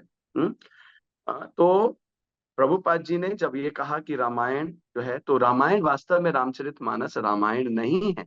रामचरितमानस गोस्वामी तुलसीदास जी के द्वारा लिखित है, और रामायण जो है वाल्मीकि जी के द्वारा लिखित है। तो वाल्मीकि रामायण यदि आप पढ़ते हैं तो उसमें संस्कृत के श्लोक और उसका भावार्थ है, शब्दार्थ है, तो आप उसको भी पढ़ सकते हैं। रामचरितमानस भी अगर आप पढ़ते हो सकता है आप चौपाई इत्यादि ना समझ सको, तो आप वाल्मीकि रामायण लो, परम पूज्य भक्ति विकास स्वामी महाराज ने वाल्मीकि रामायण के ऊपर बहुत अच्छा लिखा है। आप वो रामायण लेकर के, तो आप जानना क्या चाहते हो, भगवान राम के चरित्र के विषय में ही तो जानना चाहते हो ना, तो आप वाल्मीकि रामायण लेके उसके खाली भावार्थ को, शब्दार्थ को पढ़ सकते हो और उसके ट्रांसलेशंस को पढ़ सकते हो। गीता प्रेस गोरखपुर की भी वाल्मीकि रामायण आती है, प्रभु इस्कॉन में भी रामायण, वाल्मीकि रामायण का ट्रांसलेशन है। तो मैं आपसे कहूंगा, अगर आप लोग सामान्य लोक भाषा में रामचरितमानस का कभी भी कोई भी भक्त ये कह के उसकी अवहेलना ना करे, क्योंकि गोस्वामी तुलसीदास जी भी भगवान के बहुत उन्नत भक्त हैं। उन्होंने वो भी भगवान राम के जिसे कहना चाहिए किंचन भक्त हैं, और उन्होंने रामचरितमानस एक बहुत दिव्य ग्रंथ लिखा है। और भारत भूमि में, विशेषकर नॉर्थ इंडिया में, रामचरितमानस का एक बहुत विशेष महत्व है। हर घर में रामचरितमानस पढ़ा जाता है। और पहले ये परिपाटी थी कि लड़कियों को शादी से पहले रामचरितमानस की प्रति दी जाती थी ताकि वो उसको पढ़ने, लेकिन मैंने देखा ही अपने जीवन में, मैं भी बचपन से रामचरितमानस बहुत पढ़ा हूँ। मैंने देखा थी हरि हरि कीर्तन रामचरितमानस। प्रभु, हरि हाँ, कीर्तन प्रभु, सॉरी जस्ट इंटरप्ट प्रभु जी। एक्चुअली मूल विग्रह प्रभु जिस टॉक का रेफरेंस दे रहे, वेदांत चैतन्य प्रभु का टॉक था 29 को, और उसमें विमल कृष्ण प्रभु ने प्रश्न ये किया था, Vedanta Chaitanya Prabhu was enforcing on Srila Prabhupada books के प्रभुपाद जी ने यस अपने ग्रंथों में सभी कुछ दिया है। यस और यस। फिर एक भक्त ने विमल कृष्ण प्रभु ने प्रश्न किया, तो क्या एग्जाम्पल उन्होंने दिया कि वो रामचरितमानस के ऊपर कमेंट नहीं करते, उन्होंने एक रेफरेंस के लिए कहा कि जैसे रामचरितमानस है या और भी इत्यादि उपनिषद ग्रंथ है, तो क्या हमें वो सब हमारे लाइब्रेरी से निकाल के रख देने चाहिए, नहीं पढ़ने चाहिए, केवल प्रभुपाद के ग्रंथ पढ़ने चाहिए। तो उस पर वेदांत चैतन्य प्रभु ने भी कमेंट किया था और मैंने भी कमेंट किया था, और मैं आज पुनः मूल विग्रह प्रभु से कमेंट करना चाहता हूँ प्रभु ji, Hari Kirtan Prabhu, with your due permission. Please please. क्योंकि मूल विग्रह प्रभु आप जो कह रहे हैं कि भगवत गीता का कोर्स आपने या भगवत गीता 2 बार पढ़ाई और उसके बाद रामचरितमानस शुरू किया, तो उसके बाद श्रील प्रभुपाद जी का भागवतम भी है प्रभु जी, उसके बाद चैतन्य चरितामृत भी है। तो प्रभुपाद जी के यही देखिए, पुनः आज मैं यही कमेंट करना चाहूंगा जो उस दिन भी मैंने कहा था कि अंडरस्टैंडिंग की समस्या है। हमें लगता है कि हमें ये ग्रंथों को भी लेना होगा, ये ग्रंथ हम तब पढ़ने के लिए हमें क्वालिफिकेशन प्राप्त होता है जब हम श्रील प्रभुपाद जी के सारे ग्रंथों को सारे ग्रंथ मूलतया पढ़ा। अध्ययन करके समझ ले, समझ के हमारे जीवन में उतार ले। यस प्राय यस। भक्त ये कहते हैं मैंने भगवत गीता 2 बार पढ़ ली, भागवतम 2 बार मेरा हो गया, चैतन्य चरितामृत चल रहा है, अब क्या? अरे मीन अब क्या? मैं उस दिन भी उदाहरण दिया एक्चुअली था या कि अनंत शेष प्रभु को श्रीमान अखिलधर प्रभु ये प्रश्न पूछे कि तुमने कृष्ण बुक कितनी बार पढ़ी है, आज हम पुनः दोहरा रहे एक बात। और अनंत शेष प्रभु ने कहा था शायद 2-3 बार पढ़ी है, तो अखिलधर प्रभु थोड़े एजिटेट हो गए, और अखिलधर प्रभु ने कह दिया कि तुम्हारा जीवन व्यर्थ है। तो अनंत शेष प्रभु थोड़ा आश्चर्यचकित हो गए और उन्होंने पूछा कि प्रभु जी क्या हुआ? तो अखिलधर प्रभु कहे, I read 84 times and I am reading it 85th time now. ये है श्रील प्रभुपाद जी की निष्ठा, बहुत उनके शिष्यों की इम्पोर्टेंट। निष्ठा उनके ग्रंथों में उनके गुरु के प्रति। तो क्या अखिलधर प्रभु ये नहीं जानते कि रामचरितमानस की महत्व क्या है या उन्हें पढ़ना चाहिए, लेकिन वो क्यों कृष्ण बुक बार बार या 84 बार पढ़े हैं? तो मूल विग्रह प्रभु अंडरस्टैंडिंग की बात है कि श्रील प्रभुपाद जी के ग्रंथों में जो दिया है वो पूरे शास्त्रों का सार है। और स्वयं प्रभुपाद ये कहे हैं कि ये ग्रंथ मैंने नहीं लिखे हैं, ये ग्रंथ कृष्ण लिखवाए हैं, मैंने केवल लिखा है, कृष्ण बोले हैं, मैंने लिखा है। Krishna is dictating and I am writing, Srila Prabhupada ये कहे हैं। एक बार श्रील प्रभुपाद जी अच्छा के रहेगा। इंटरव्यू में यस, बहुत किसी इम्पोर्टेंट भक्त ने, एस्पेक्ट है। किसी बोलिए। इंटरव्यूअर ने ये पूछ लिया कि Swami ji it is seen you read your own books why so? तो श्रील प्रभुपाद जी के शिष्य ने कहा कि श्रील प्रभुपाद जी को लगता है कि इसमें भगवान ने कुछ उन्हें स्फूर्ति दी है, इसीलिए वे पढ़ते। तो प्रभुपाद जी ने तुरंत उस भक्त को करेक्ट किया, no, Krishna did not inspire me, Krishna dictated me and I wrote. Hari तो बोल। श्रील हरी प्रभुपाद जी बोल। ने थोड़ा भी वहां पर डेविएशन एक्सेप्ट नहीं किया। वो भक्त ये कह रहा था कि प्रभुपाद जी को भगवान प्रेरणा दे रहे ग्रंथ लिखने की। प्रभुपाद जी ने कहा प्रेरणा नहीं दे रहे, केवल भगवान वास्तविक रूप से बोलते हैं और मैं लिखता हूँ। या Mool Vigraha Prabhu, I would like to add on this. बहुत अच्छी बात बताई पद्माली प्रभु ने। प्रभुपाद की पुस्तकों में everything is there, this is 100% true. आपको उसमें रामायण के भी अंश मिलेंगे, और आप देखेंगे कि उसमें आपको उसके बाहर जाने की आवश्यकता नहीं है। और इतने ग्रंथ प्रभुपाद ने लिखे हैं कि मनुष्य जीवन एक अवधि तो शायद बहुत कम पड़ेगी उनको पूरी तरह से पढ़ के समझने के लिए। तो मैं यही बताने जा रहा था कि रामचरितमानस मैंने भी बचपन में, मुझे कुछ समझ में नहीं आती थी, लेकिन प्रभुपाद के ग्रंथों को जब आप परपर्ट्स पढ़ते हो, ट्रांसलेशन पढ़ते हो, आपको एक एक they are commentaries of Prabhupada, मतलब प्रभुपाद क्लास दे रहे हैं एक एक श्लोक के ऊपर। तो इतना विस्तृत जब हमको, और प्रभुपाद ने हमको दे दिया, ये आंदोलन हमको दे दिया, अपनी बुक्स हमको दे दी, भक्त हमको दे दिए, तो हम जितना प्रभुपाद सेंट्रिक बनेंगे, जितना प्रभुपाद के पुस्तकों तक सीमित रहेंगे, आप देखेंगे कि आपका जो माइंड है totally it will get surrender to Srila Prabhupada, you will become real Prabhupada man. हम लोग जितना ये बहुशाखा अनंताश्रय जो कहा भगवान ने, बहुशाखाओं में जब हम बटे रहते हैं तो हमारी माइंड, हमारा कभी भी फोकस नहीं हो पाता है, कभी भी हम पूरी तरह से सरेंडर नहीं कर पाते हैं। तो मेरा सविनय निवेदन आपसे यही है, प्रभुपाद की पुस्तकें आप एक के बाद एक, इतनी पुस्तकें हैं, और हर पुस्तक में, छोटी पुस्तकें छोटी नहीं है, बड़ी पुस्तकें बड़ी नहीं है, सारी पुस्तकों में तत्व भरा हुआ है, और शुद्धतम तत्व भरा हुआ है, हमको विशुद्ध सत्व में ले जाने वाला तत्व भरा हुआ है। इसलिए आपसे निवेदन है, आप यदि प्रभुपाद की पुस्तकों को पढ़ते जाएंगे और रिपीट भी करते जाएंगे, आप देखेंगे अगली बार जब आप एक ही बुक पढ़ोगे, कृष्णा बुक पढ़ोगे, कृष्णा विल ओपन मोर। भगवत गीता आप दोबारा पढ़ोगे, भगवत गीता और अधिक खुलेगी। तो शनय शनय सारे ग्रंथ खुलते जाएंगे, और आप देखोगे कि you are getting perfection of this human form of life.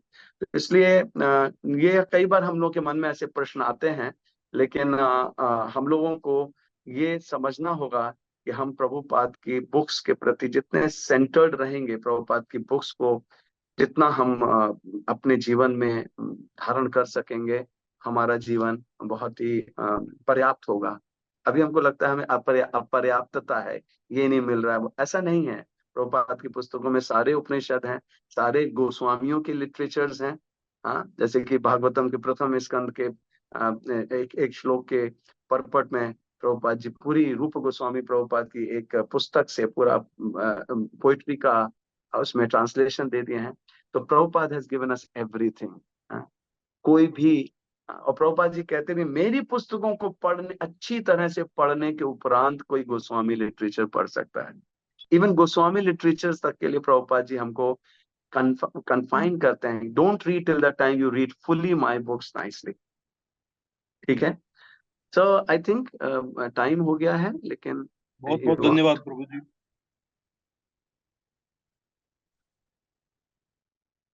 पद्माली प्रभु, you want me to take more question? ये क्वेश्चन थोड़ा अब टू यू प्रभु जी। भक्तों के हैंड तो रेज है, अगर आपके पास और भक्तों के पास समय है तो हम 8 बजे तक ले सकते हैं प्रश्न। So quickly you may select. Sachchidanand Roop प्रभु।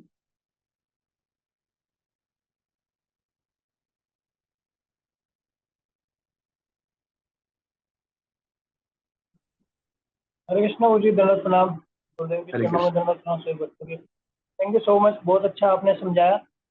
मतलब काफी क्लैरिटी आई। एक चीज मुझे समझनी थी गुरु जी, जैसे आपने बताया कि हमको गृहस्थ जीवन में ही तैयारी करनी चाहिए वानप्रस्थ की, और साथ ही आपने ये भी बोला कि वानप्रस्थ में हमें 0 अर्निंग पे रहना है। तो तैयारी में प्रभु जी ये चीज इंक्लूड होगी कि नहीं, कि हमें उस टाइम के अर्निंग की कुछ व्यवस्था करनी चाहिए कि हमें डिपेंडेंट ना रहना पड़े? यस रहेगी, यस। आपको अपनी गृहस्थ जीवन में सिंप्लीफाई करनी होगी लाइफ, सेविंग बढ़ानी होगी, एक अंश सेविंग का भगवान की सेवा में खर्च करना होगा, और बाकी अंश आप अपने लिए रख सकते हो। हाँ, जैसे हमारे रूप रघुनाथ महाराज को पेंशन आती थी, उस पेंशन को पूरी तरह से भगवान की सेवा में खर्च कर देते थे। तो आप अपनी कुछ अर्निंग को रखते हो, उससे इंटरेस्ट आता है। आपको लगता है वानप्रस्थ जीवन में नहीं, इंटरेस्ट तो बहुत ज्यादा है, मेरी इतनी आवश्यकता नहीं है, 1 लाख रुपए इंटरेस्ट आ रहा है, भगवान की सेवा में लगा दो, गुरुदेव की सेवा में लगा दो, मंदिर स्पॉन्सर कर दो, कमरा बनवा दो पंडितपुर धाम में। ओके, हरे कृष्ण। गृहस्थ आश्रम से तैयारी करने का मतलब है गृहस्थ आश्रम को सिंप्लीफाई करो, सेविंग बढ़ाओ, उसमें भी तैयारी रखो कि मुझे एक दिन वानप्रस्थ लेना है। तो वानप्रस्थ टाइम आते आते आपका माइंड पूरी तरह से प्रिपेयर हो चुका होगा और अब वानप्रस्थ ले चुके होगे। श्रीमती राधिका देवीदासी माता जी।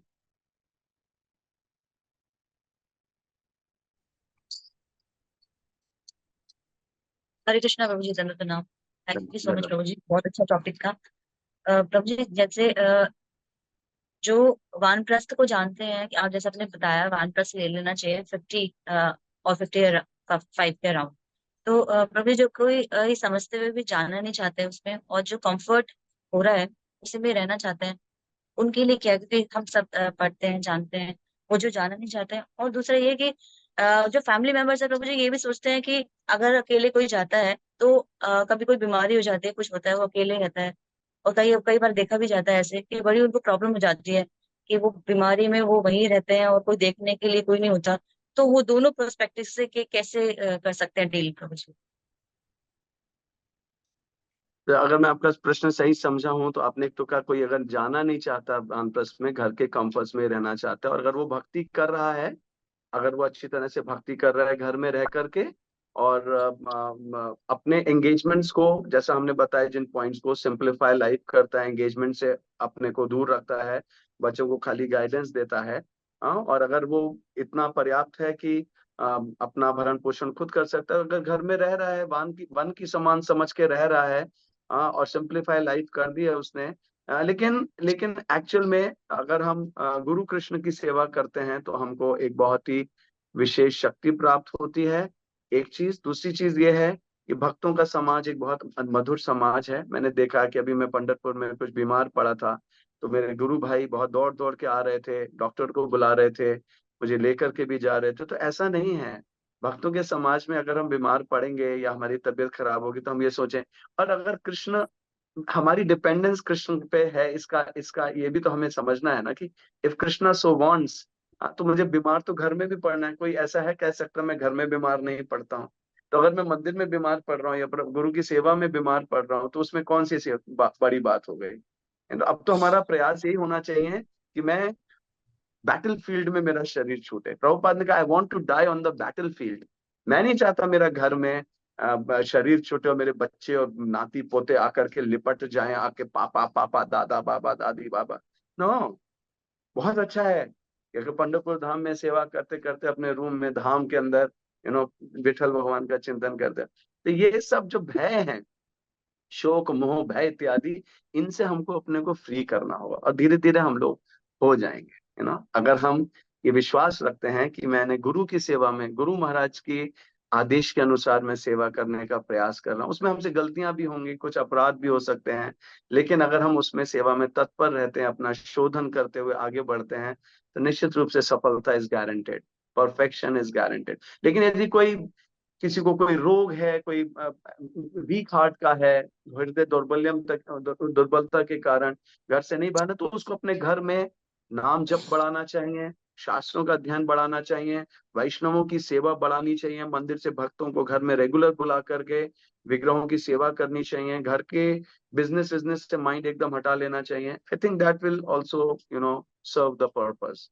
लेकिन अच्छा यही रहेगा कि वो गुरु के स्थान में रहे और अपने घर को, इस्कॉन को दान कर दे। Hare thank you Krishna. प्रभु जी, thank you. Himachal Pradesh, Prahlad Prabhu.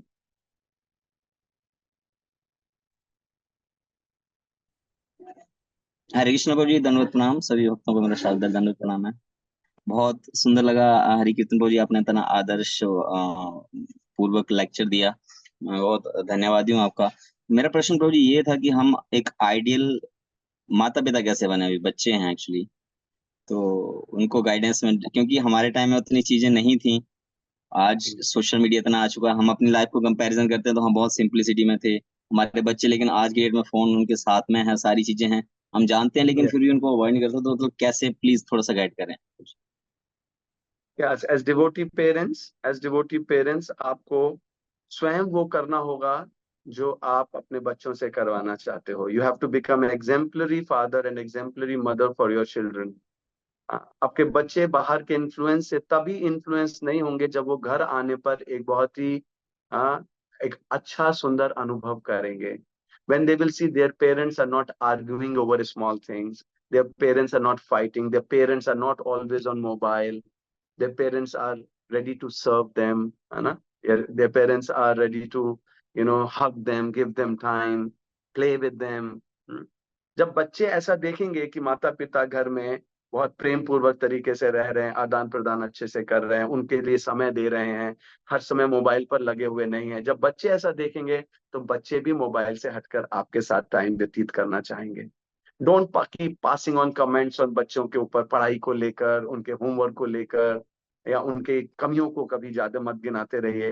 Appreciate them for small small things, become good friends. आज बच्चे जो हैं अपने फ्रेंड्स में ज्यादा आश्रय ले रहे हैं माता पिता के तुलना में। उसका कारण यही है कि वहां पर उनको जो है पफिंग अप्रिसिएशन मिलता रहता है, जो उनको पफ करने वाला होता है। पेरेंट्स उनको हमेशा कमियां बताते रहते हैं। तो हमें बच्चों का छोटी आयु से, पहले कहा जाता था जब बच्चा 16 वर्ष की आयु का हो जाए तब उसके साथ मित्र जैसा व्यवहार करना चाहिए, लेकिन अभी छोटे छोटे बच्चों के साथ भी आपको मित्र जैसा व्यवहार करना पड़ेगा। उनकी बहुत अच्छी टेकिंग केयर करनी होगी। उनके साथ खेलने जाओ, बैडमिंटन खेलो उनके साथ में, मतलब you have to spend some time, talk to them, share the stories. मैं अपनी बेटियों के साथ जब छोटी छोटी थी, तीनों को पास में लिटा लेता था और स्टोरी सुनाता था उनको। तो डेली स्टोरी सुनाए बिना बच्चों की आदत डाल दो कि भागवतम की स्टोरी सुने बिना वो सोए ना रात में। उससे उनका कैरेक्टर बिल्ड होगा, उससे उनके अंदर संस्कार विकसित होंगे, आदर आपके प्रति विकसित होगा। अपने माता पिता को आप इतना आदर दो बच्चों के सामने। अपनी पत्नी, आपकी अगर पत्नी भी सुन रही हैं तो उनको भी समझना होगा, जितना आदर हम बच्चों से चाहते हैं उतना आदर हमको अपने बड़ों को देना होगा। तो ये सब अगर आप प्रैक्टिकल टिप्स करो, ये कोई मुश्किल नहीं है। आप उठकर अपने माता पिता के पैर छुओगे तो आपका पुत्र भी आपके पैर छूने की इच्छा करेगा। और आप ही हेलो हाय करके माता पिता से जाओगे तो बच्चा कैसे नहीं जाएगा, कैसे करेगा? You understand? तो इसलिए become exemplary father if you want exemplary children, right? Hare Krishna. Alibag Shyamala Devi माता जी।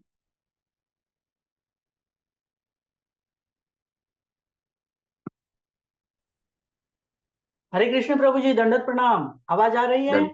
हाँ जी, हाँ जी, आ रही है। हाँ, मेरा प्रश्न ये है कि मेरे प्रभु जी कब से बोल रहे हैं कि हम दोनों पंढरपुर जाके रहेंगे, लेकिन प्रॉब्लम ये है कि उन्होंने पद यात्रा चालू की है महाराज के आदेश के अनुसार। तो वो बीच में छोड़ नहीं सकते ना पद यात्रा का कार्य। ठीक है, बहुत अच्छा है, वो भी वानप्रस्थी है। तो ठीक है, हाँ, तो हम पंढरपुर में जाके रह सकते हैं कैसे? मतलब कैसे मैनेज करेंगे हम लोग? कि पद यात्रा तो बीच में छोड़ नहीं सकते हम लोग। नहीं, अगर अगर आप प्रभु जी पदयात्रा कर रहे हैं और आप घर में वास कर रही हो, बच्चों के साथ में हाँ हो, पुत्र के हाँ। साथ में हो, तो वानप्रस्थ नहीं, में जैसे भगवान। मुझे 3 लड़कियां हैं, दोनों की शादी हो गई है, एक की शादी बाकी है। ओके, पुत्र तो नहीं है ठीक है, गाँव में। ठीक है, कोई बात नहीं। हमारा भी पुत्र नहीं है, ये तो और भी अच्छी लिबरेटिंग से पोजीशन है आपकी, इससे विचलित अरे नहीं वाह। होना है।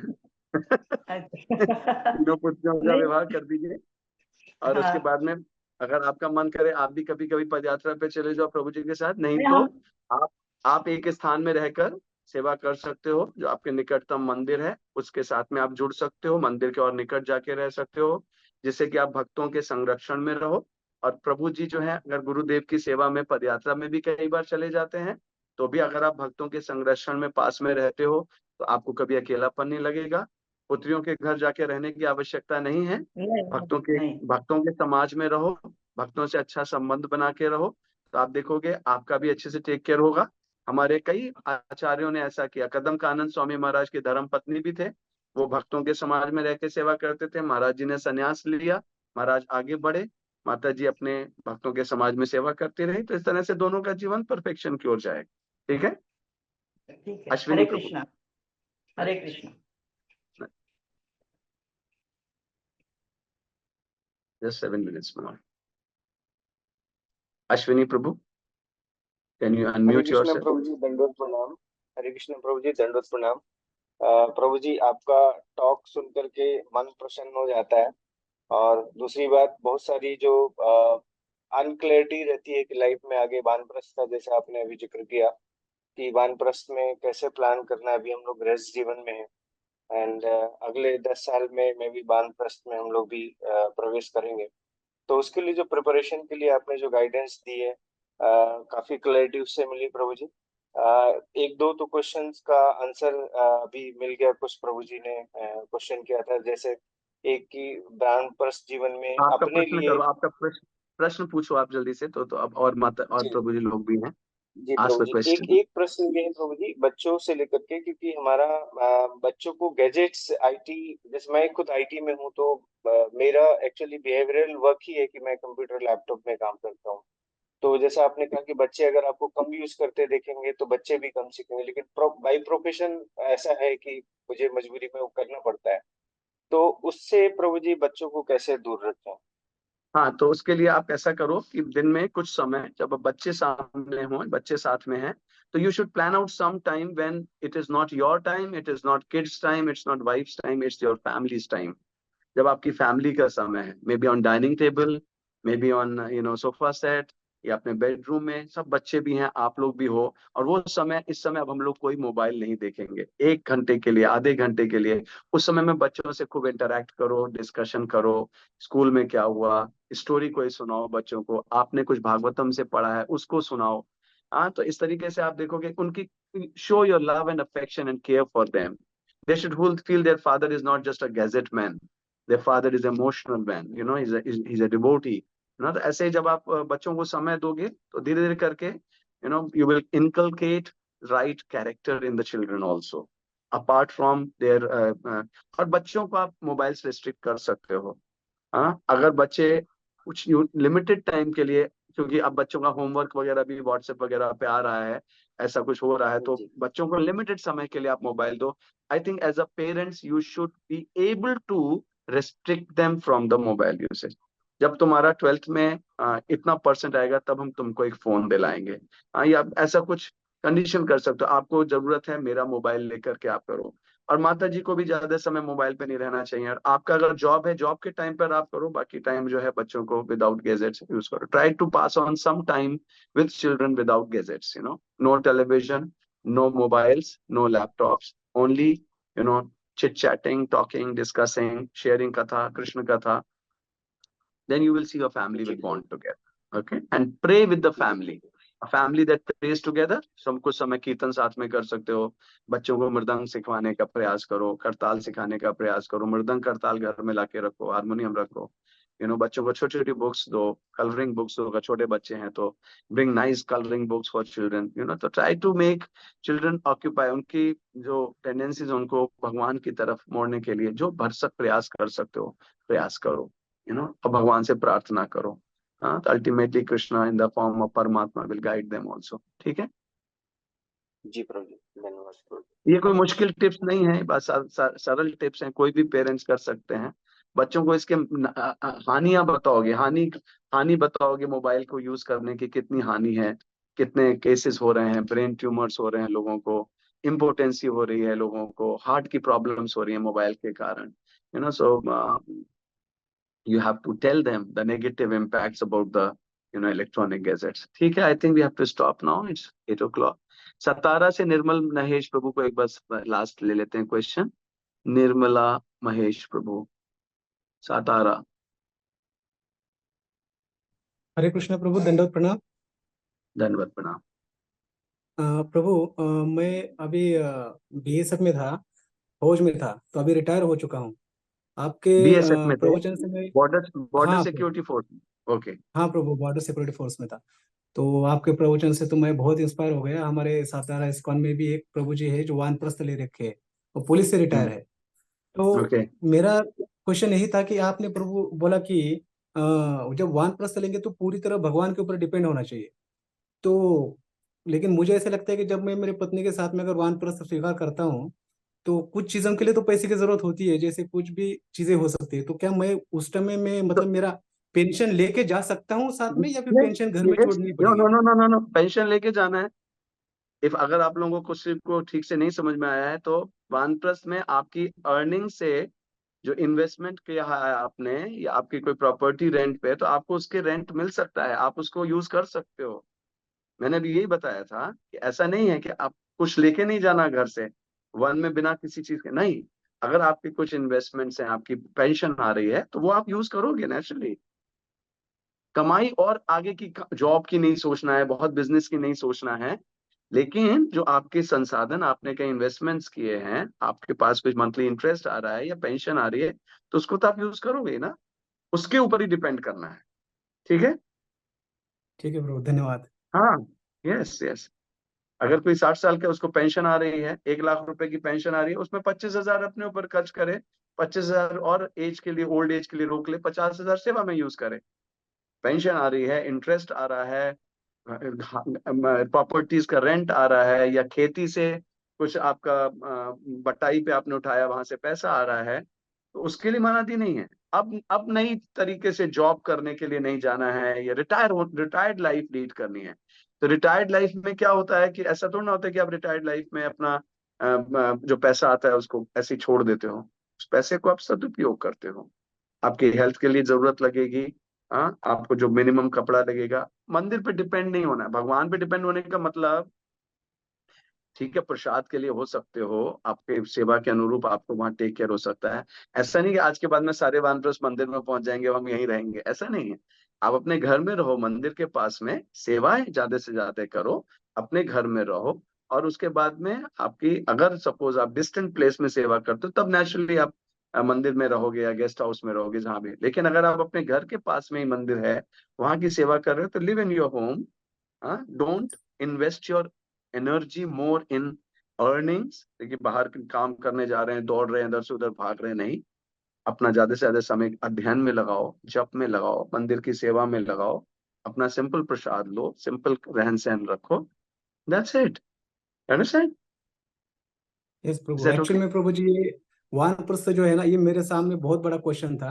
क्योंकि भगवान भी इसमें भागवतम में बताते हैं, भगवत गीता में बताते हैं कि वानप्रस्थ लेना जरूरी है। लेकिन मैं, मेरे सामने वानप्रस्थ बहुत बड़ी मुश्किल लग रही थी मेरे को। लेकिन डर आपका लगता है प्रवचन तुमको सुनने के सुन बाद के। में, वन वन हाँ, शब्द आ जाता है ना इसमें, तो सबको डर लगता है। ओके, वील एक्चुअल स्टॉप में, नाउ। हरे धन्यवाद कृष्ण। प्रभु, हरे कृष्ण। हाँ, 8 बज गया है। ठीक है, वील स्टॉप। किसी के प्रश्न होंगे तो शायद आंसर हो ही गए होंगे, अन्यथा आप लोग आगे डिस्कस कर सकते हैं। ठीक है, पद्माली प्रभु, दंडवत प्रणाम, हरे कृष्णा। विल स्टॉप बहुत हियर, बहुत आई धन्यवाद थिंक। प्रभु जी आज के इस सत्र के लिए। और जिन भक्तों के क्वेश्चंस पेंडिंग है, I was thinking may be 1-2 दिन में यदि हरि कीर्तन प्रभु आपके पास पुनः समय है, since this is a very practical topic जो आपने आज कहा है या जिसके ऊपर प्रकाश डाला है, और काफी भक्तों के अभी प्रश्न है, और आई एम श्योर और कुछ जिज्ञासाएं है जिस पे कुछ क्लैरिफिकेशंस या कुछ और उन्हें मदद चाहिए, क्योंकि जैसे आप कहे प्रारंभ में कि this is less discuss topic. बाकी 3 आश्रमों की तो खूब चर्चाएं होती है, लेकिन इनफैक्ट अगर हम स्ट्रेटेजिकली भी देखें तो यहाँ पर डिवोटीज आर रेडी, बस उन्हें थोड़ा सा मार्गदर्शन चाहिए। अगर हमारे यस, जूम मंदिर में भी अब हम देखते हैं, हमारा ऑब्जर्वेशन है कि प्राय वानप्रस्थी आश्रम के ही भक्त माताएं प्रभु है। तो यदि आपके पास और अगले 1-2 दिनों यस। में ही समय है, जब ये टॉपिक फ्रेश है, तो हम इसे पुनः ले सकते हैं, इफ यू आर कंफर्टेबल प्रभु जी। आई एम ओके तो प्रभु जी, I am okay, I am okay. Thank you so much प्रभु जी। तो सभी भक्तों की ओर से हम प्रभु जी का हृदयपूर्वक आभार व्यक्त करना चाहते हैं आज के सत्र के लिए। अभी कुछ दिनों पहले, पिछले महीने यहाँ पुणे में राधे श्याम प्रभु ने भी एक सेमिनार आयोजित किया था कि एस्पायरिंग वानप्रस्थ को तैयार करने। उसमें प्रभु जी ने 30 से 40 आयु के लोग भक्तों को आमंत्रित किया था कि आप वानप्रस्थी हो नहीं, लेकिन आपको वानप्रस्थ की ओर आपका झुकाव बढ़े, आपको तैयार करने ये सेशन रखे हैं। तो आज मैं सोच रहा था कि एक प्रकार से वैसा ही एक brain storming and heart steering session रहा है ये, कि जहाँ जो वानप्रस्थ आश्रम में है वे तो अब सोच ही रहे होंगे मीटिंग में रहे या लीव कर जाए, क्योंकि रहेंगे, रह के सुनना है और सुनेंगे तो फॉलो भी करना है। और जो एस्पायरिंग है, जो यंग एज में है, जो अर्ली 40s में है या मिड 40s लेट 40s में, उनके लिए तो बहुत ही ज्यादा इम्पोर्टेंट सेशन है ये, क्योंकि ये अगला जो फेज है हमारे लाइफ का, उसके ऊपर प्रकाश डालता है ये सेशन। तो सभी से अनुरोध है, एक बार हम महामंत्र का उच्चारण करके श्रीमान हरि कीर्तन प्रभु का हृदय पूर्वक आभार व्यक्त करते हैं आज के इस सत्र के लिए। हरे कृष्णा कृष्ण कृष्ण हरे हरे, हरे राम राम राम हरे हरे। और आने वाले 1-2 दिनों में ही हम पुनः इस सत्र को कंटिन्यू करेंगे, पार्ट 2, जहाँ हरि कीर्तन प्रभु कुछ और प्रकाश डाले, और थोड़ा ज्यादा समय हम क्वेश्चन आंसर के लिए लेंगे, आपके ठीक जो है प्रभु, व्यवहारिक क्वेश्चंस है उसे हम सॉल्व कर पाए। ठीक है प्रभु। श्री हरिनाम प्रभु की जय, हरे कृष्ण महामंत्र की जय, श्रील प्रभुपाद की जय, परम पूज्य श्री लोकनाथ स्वामी गुरु महाराज की जय। वांछा कल्पतरुभ्यश्च कृपा सिंधुभ्य एव च पतितानां पावनेभ्यो वैष्णवेभ्यो नमो नमः। अनंत कोटि वैष्णव वृंद की जय।